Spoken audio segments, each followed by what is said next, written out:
Sur ce plan cadastral de 1820, il y a 2 guinguettes et un restaurant au niveau de l'anse de la Fontaine du Roi. Nous allons commencer par la plus célèbre, la guinguette de la Réserve.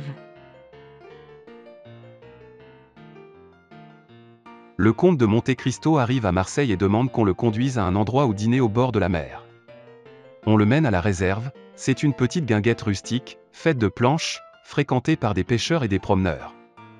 Dumas insiste sur la simplicité et le pittoresque, table grossière, poissons grillés directement tirés des filets, panorama sur la mer.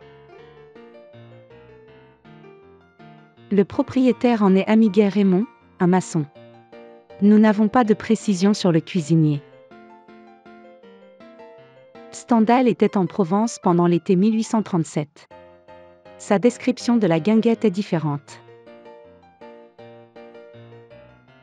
J'ai pris une barque et suis allé dîner à la Réserve. C'est une jolie maison, bâtie sur le monticule qui ferme à gauche le port de Marseille, de là on aperçoit fort bien la mer, que l'on ne voit d'aucun point de la ville, c'est un grand désavantage. Le restaurateur m'a assuré qu'on va couper la partie la moins élevée des rochers arides sur lesquels sa maison est bâtie, et former ainsi une seconde entrée au sud-est, pour le port de Marseille. La guinguette de la Fontaine du Roi. Aucune précision si ce n'est que le propriétaire des murs est de Massue Marie-Françoise. Le restaurant Polycar. Il existe sur le cadastre de 1820, nous savons qu'il est vendu à Jean-Baptiste Montel en 1830. Jean-Baptiste Polycar va vivre dans les Hautes-Alpes, il décède en 1838. Toutefois, le restaurant conserve le nom de Polycar, comme l'atteste une collision de navires en 1847 devant son site. Il existe une toile de Raphaël Ponson qui pourrait être plus représentative du restaurant Polycar.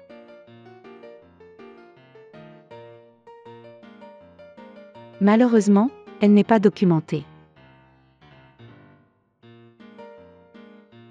Nous avons vu les guinguettes de l'anse de la Fontaine du Roi, il existe sur le cadastre de 1820 une guinguette dans l'anse du Pharaon, c'est la guinguette du Pharaon. Sur le cadastre les murs appartiennent à un avocat, Broquier, adresse, rue de la Prison.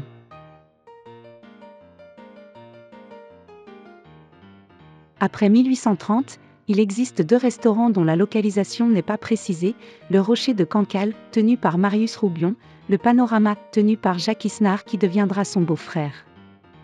En 1847, les 2 fusionnent pour donner la Réserve.